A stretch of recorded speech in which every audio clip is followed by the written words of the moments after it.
Bienvenue sur IFSI Réussite. Chaque vidéo que tu regardes et que tu écoutes, c'est un sujet IFSI complet et converti en un cours vivant. Aujourd'hui, on travaille le sujet de l'UE 1.1 du semestre 1, psychologie, sociologie, anthropologie, sorti en juin 2020 à l'université Paris Diderot. Bienvenue dans la nouvelle façon d'apprendre. Passons directement à la question 1. Nommer le mécanisme de défense qui soutient l'investissement scolaire de Zorg et expliquez-le.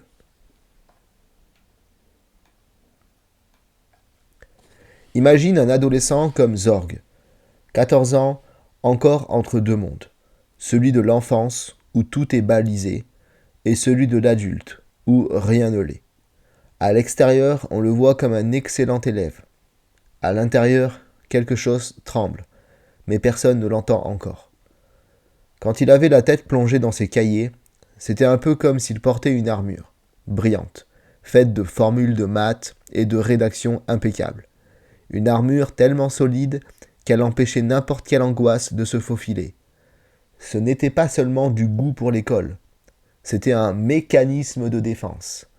Et le nom de ce mécanisme, c'est la sublimation. La sublimation, c'est comme si l'esprit avait un atelier secret.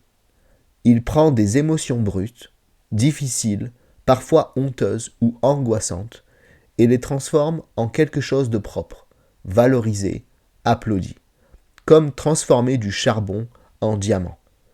Dans les manuels de psychologie et en IFSI, on l'apprend comme un mécanisme de défense mature, où l'énergie pulsionnelle est détournée vers une activité socialement acceptable, comme les études, la créativité, le sport, l'engagement intellectuel. Chez Zorg, cela se voit comme une trace lumineuse depuis son enfance. Il veut devenir ingénieur, comme papa.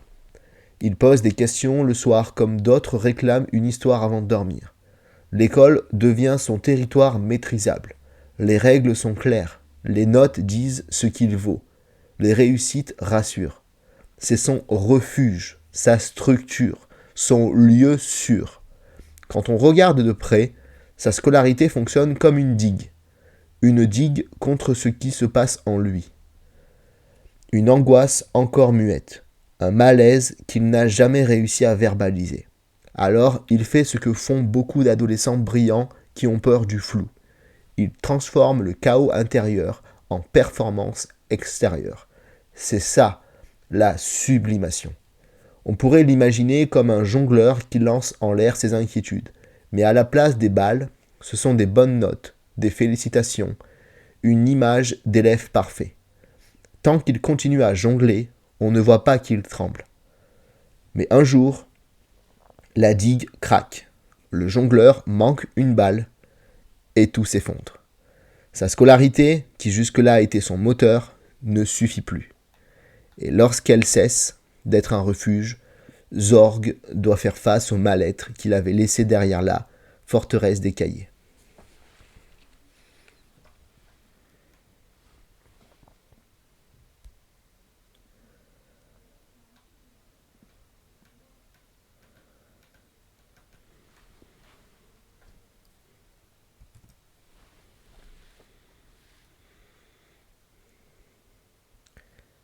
Question 2. Expliquez ce qu'est la crise d'adolescence. On entre maintenant dans un territoire particulier, l'adolescence. Ce n'est ni l'enfance, ni l'âge adulte. C'est un peu comme cette zone floue entre deux gares, où le train ralentit, hésite, secoue, et où tout se réorganise à l'intérieur du wagon. La crise d'adolescence, c'est ce moment-là. Imagine un pont suspendu, d'un côté l'enfance, stable, cadrée, de l'autre l'adulte, encore flou. L'adolescent avance dessus, mais le pont se met à tanguer. Il essaie de garder l'équilibre, il avance, recule, se penche trop d'un côté, se rattrape de l'autre. Ce balancement, cette turbulence, c'est la crise d'adolescence. En IFSI, on la définit comme une période de remaniement majeur, à la fois psychologique, physique et relationnel, qui oblige le jeune à reconstruire son identité, une sorte de mise à jour forcée du logiciel intérieur. Il se passe trois choses fondamentales, presque comme trois plaques tectoniques qui bougent en même temps. La première, c'est celle du corps. Tout change trop vite, trop fort. L'image qu'il avait de lui-même est brusquement remplacée par une autre, qui ne lui appartient pas encore. Ça peut créer une gêne, une honte, une fierté, ou tout à la fois. L'adolescent est un acteur qui joue dans un costume trop grand. La deuxième, c'est celle de l'identité. On quitte l'enfance, mais on ne sait pas encore qui on devient. L'adolescent teste, expérimente, renverse, reconstruit. C'est une sorte de bricolage permanent. Il casse ce que ses parents ont posé pour essayer ses propres pièces. Ce n'est pas contre eux, c'est pour lui. La troisième plaque tectonique, c'est celle du lien aux autres. L'autorité n'est plus acceptée comme avant. Les parents ne sont plus des géants. Ils descendent de leur piédestal pour devenir des humains normaux, parfois même imparfaits. L'adolescent les critique, les rejette, puis revient vers eux. Le groupe de pairs devient un miroir essentiel. Les amitiés brûlent vite, les amours encore plus. Pendant ce temps, le cerveau émotionnel, l'amygdale, chauffe comme un moteur sans filtre, pendant que le cortex préfrontal, le centre de la régulation, n'est pas encore totalement câblé. C'est comme conduire une voiture sportive avec des freins qui ne fonctionnent pas encore correctement. La crise d'adolescence n'est donc pas un caprice ni un bug. C'est une transformation, une mue, un passage obligé où tout change. Le corps, les repères, le rapport à soi, le rapport aux autres, le rapport au monde. Et comme toute transformation, elle génère du conflit, de l'ambivalence, des débordements entre désir d'autonomie et besoin de protection. L'adolescent avance en zigzag, un pas vers la liberté, un pas vers l'enfance. Un jour, il claque la porte, le lendemain, il cherche un câlin. On appelle cela une crise, non pas parce que c'est une catastrophe, mais parce que c'est un moment de tension nécessaire, un point de bascule, comme une tempête qui prépare un nouvel équilibre. Chez Zorg, cette tempête deviendra visible plus tard. Pour l'instant, retiens ceci. L'adolescence, c'est la période où l'on doit se séparer de soi-même pour devenir soi-même.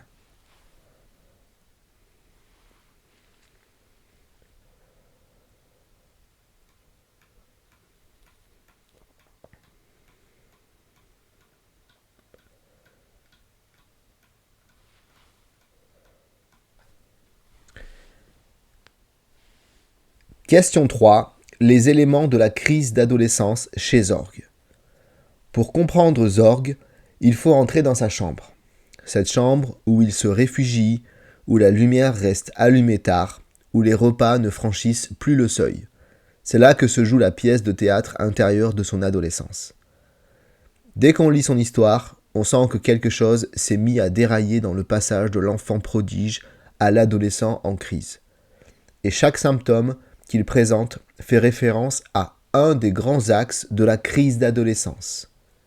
Le corps, l'identité, l'autonomie, les relations, la socialisation, la prise de risque, la quête de sens, la vulnérabilité psychique.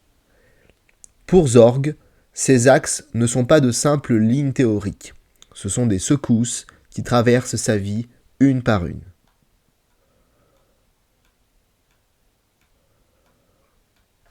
Au début, il y a le retrait social. Il ne va plus en cours depuis 3 mois. Avant, Son collège était son terrain de jeu. Maintenant, chaque matin ressemble à une falaise impossible à escalader. L'école n'est plus un lieu d'apprentissage, c'est un lieu d'angoisse. Ce retrait renvoie au désengagement social, typique de l'adolescence en crise, quand la fatigue psychique est telle que le jeune coupe tous les liens avec le monde extérieur. Lorsqu'il est sollicité, il transpire, il bégaye, il parle d'une voix presque inaudible. Cette fragilité soudaine dans l'expression de soi renvoie à la fragilisation narcissique de l'adolescent. Son image de lui-même, autrefois solide, se fissure. Il ne sait plus qui il ne sait même plus comment parler.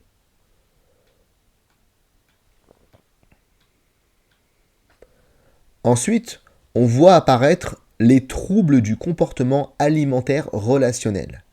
Il refuse de partager les repas familiaux. Ce n'est pas juste « je n'ai pas faim ».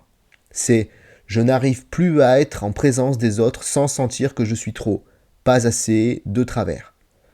À l'adolescence, la table familiale devient parfois un champ de tension car elle représente le lien au groupe primaire, celui dont on veut s'éloigner pour devenir soi-même.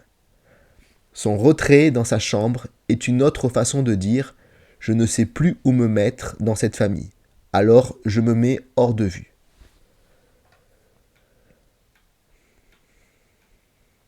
Il y a aussi le rapport ambivalent aux parents. Avec sa mère, une dépendance extrême. Il ne supporte plus son éloignement. Avec son père, le rejet, l'insolence. C'est la signature parfaite de la crise d'opposition-identification de l'adolescence. On s'accroche à la mère comme à une bouée. On projette la colère contre le père comme un punching ball symbolique. On oscille entre besoin d'être enfant et désir de se séparer.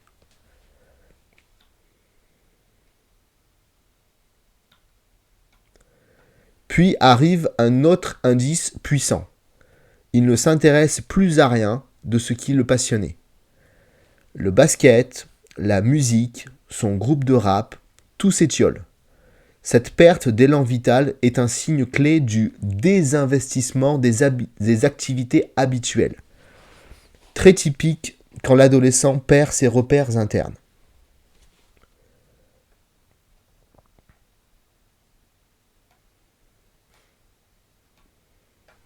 Il se met ensuite à s'intéresser à des questions religieuses, alors que toute sa famille est athée. Ce n'est pas anodin. C'est une façon de chercher un cadre, un sens, une philosophie qui pourrait l'aider à combler le vide laissé par sa perte de repères. À l'adolescence, la quête de sens surgit comme un feu qui brûle trop fort. C'est une manifestation du remaniement identitaire, où le jeune explore des appartenances symboliques nouvelles.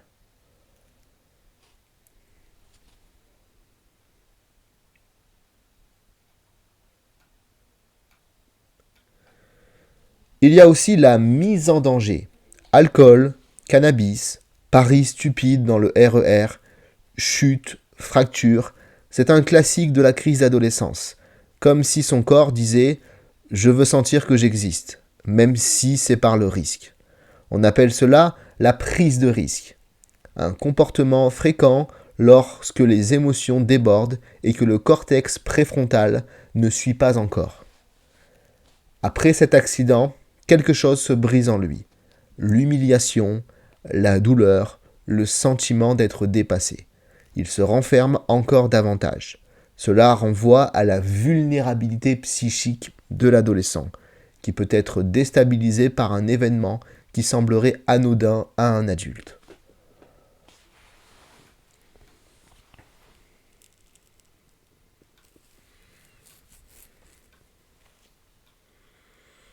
Et puis, il y a l'angoisse, la vraie, celle qui colle à la peau comme un sweat trop serré.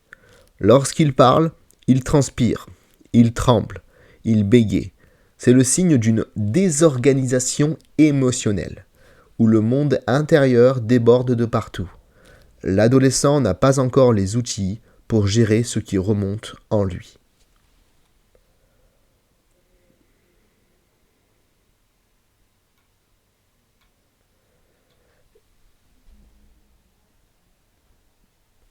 Et enfin, la rupture amoureuse avec sa petite amie, la jalousie, la séparation, le malaise qui suit.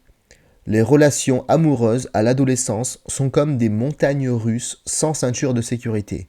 Ce qu'il vit représente le bouleversement affectif propre à cette période, où chaque émotion devient un océan. Au total, Zorg porte sur lui toutes les marques de la crise d'adolescence.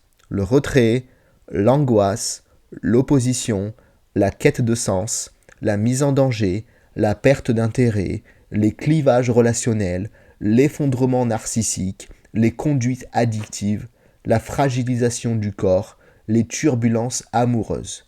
Chez lui, ce n'est pas une crise, c'est un séisme.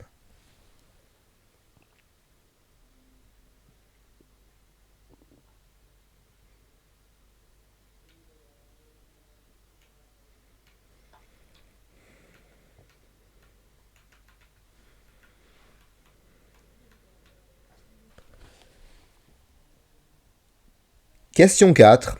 Identifier les trois groupes d'appartenance de Zorg et les définir. Pour comprendre un adolescent, il faut regarder autour de lui, comme si on observait un système solaire. Chaque jeune tourne autour de plusieurs planètes, gravite dans plusieurs univers. Ces univers, en sociologie, s'appellent les groupes d'appartenance. Pour Zorg, trois planètes dominent. Trois mondes où il a puisé, puis perdu, puis cherché à reconstruire une part de lui-même.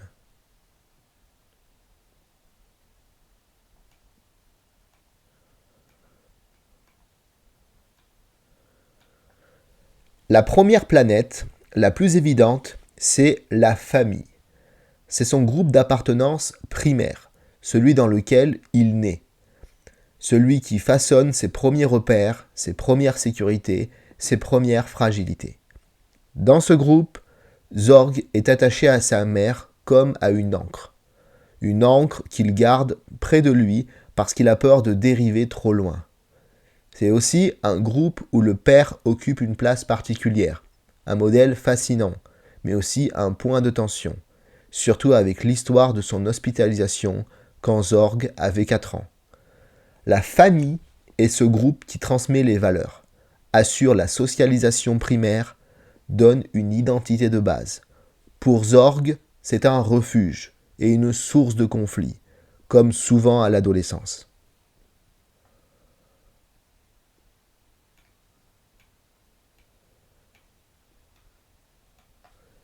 La deuxième planète, c'est le groupe de pairs. On pourrait l'imaginer comme une bande de satellites en orbite autour d'une même énergie. L'amitié, l'appartenance, la reconnaissance. Pour Zorg, ce groupe se manifeste à travers son équipe de basket, son groupe de rap, ses copains du quartier, et même ses fréquentations lors des soirées où il boit et fume. Le groupe de pairs, c'est ce collectif où l'adolescent cherche une identité sociale, où il se confronte, se teste, se compare, se valorise ou s'abîme. C'est le lieu de la socialisation secondaire, celle qui permet de se détacher un peu de la famille pour expérimenter d'autres versions de soi. Mais pour Zorg, ce groupe est ambivalent. Il en garde de bons souvenirs, mais aussi des humiliations, des violences, des positions de bouc émissaire. Ce groupe a nourri son identité, mais il l'a aussi blessé.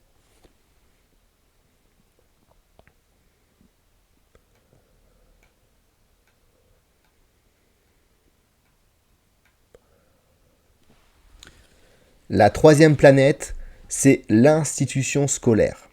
Souvent la plus stable, souvent la plus exigeante, souvent la plus fragile aussi. Pour Zorg, elle a longtemps été comme une étoile brillante, un endroit où il excellait, où il se définissait par ses performances, où il construisait un avenir d'ingénieur. L'école est un groupe d'appartenance structurant. Elle transmet les normes, les savoirs, les règles sociales. Elle donne des repères extérieurs à la famille et au groupe de pairs. Elle permet de se projeter. Pour lui, l'école était un pilier identitaire. Quand ce pilier s'effondre, tout le reste vacille.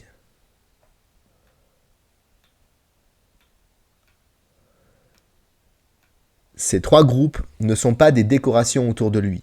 Ce sont ces trois racines. La racine familiale, la racine sociale, la racine institutionnelle. Et chez Zorg, ces trois racines ont été bousculées en même temps. La famille devient un refuge, mais aussi un lieu de tension. Le groupe de pairs devient un espace d'humiliation autant que d'appartenance. L'école, son tremplin, devient une source d'angoisse insurmontable. Quand les trois piliers qui soutiennent l'adolescent se dérobent, l'adolescent tombe. C'est exactement ce qui lui arrive. Tu viens d'écouter IFSI Réussite, la méthode qui transforme les sujets IFSI en savoir clair, vivant et utile.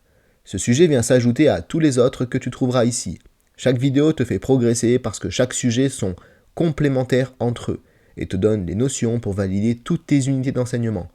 C'est ça, la méthode IFSI Réussite. Apprendre par la diversité des sujets pour que ton cerveau crée des ponts entre les notions et retienne tout ce qui tombera à l'examen.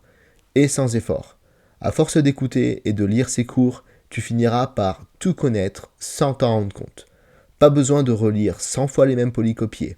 Ici, tu avances sujet après sujet, UE après UE, jusqu'à construire une base solide pour valider tes 3 années d'IFSI. Parce que la réussite, c'est pas une question de chance, c'est une question de méthode. Et cette méthode, tu viens de la vivre. C'était IFSI Réussite, le savoir vivant, clair et efficace.